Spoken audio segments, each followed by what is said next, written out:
Salam hörmətli müəllimlər. İşarə əvəzliklərindən danışmaq istəyirəm. İşarə əvəzliyi, yəni nəyisə göstərəndə, işarə edəndə işlədirik. This, bu, that, o, uzaqda olan şeyi göstərəndə that deyirik. These, bunlar cəmdə. Those, onlar cəmdə. Fikir versinizsə, this'in hərfi azdır, this. That-də 5 hərfdir, cəmdə olanların, yəni hərfi çoxdur. Here, bura, there, bura, burada. There, ora, orada. Deməli, biz yaxında olan bir şey göstərəndə, məsələn, deyirik ki, bu mənim bacımdır. This, bu cümləmizin mübtədası. This is my sister. Yanınızda olan bir qızı göstərirsiniz, deyirsiniz ki, bu mənim bacımdır. Uzaqda olan qızı göstərəndə deyirik, that is my sister.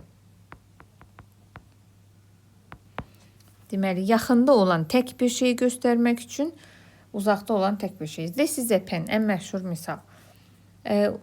Cəmdə olanları göstərdikdə isə, məsələn, these, artıq fikir verməlisiniz ki, mütləq bundan sonra gələn cəmdə olmalıdır. These are, məsələn, bunlar mənim bacılarımdır. Yanınızda olan iki qızı göstərirsiniz, deyirsiniz, bunlar mənim bacılarımdır.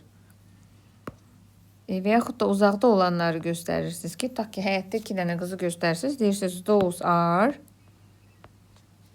my sisters.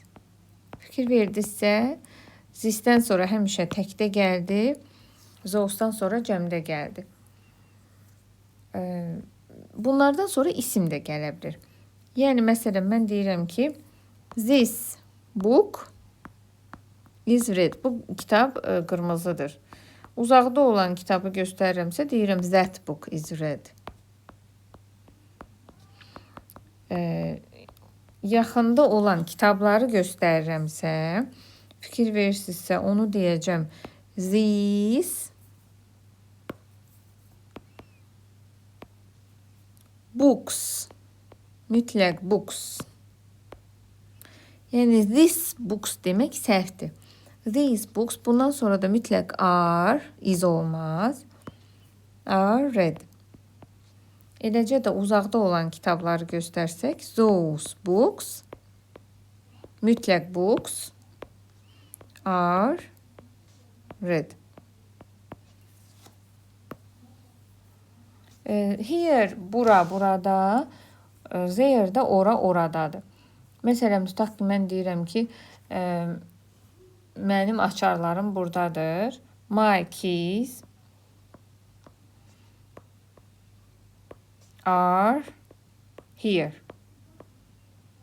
Və yaxud da come here, bura gəl. Ora get, go there.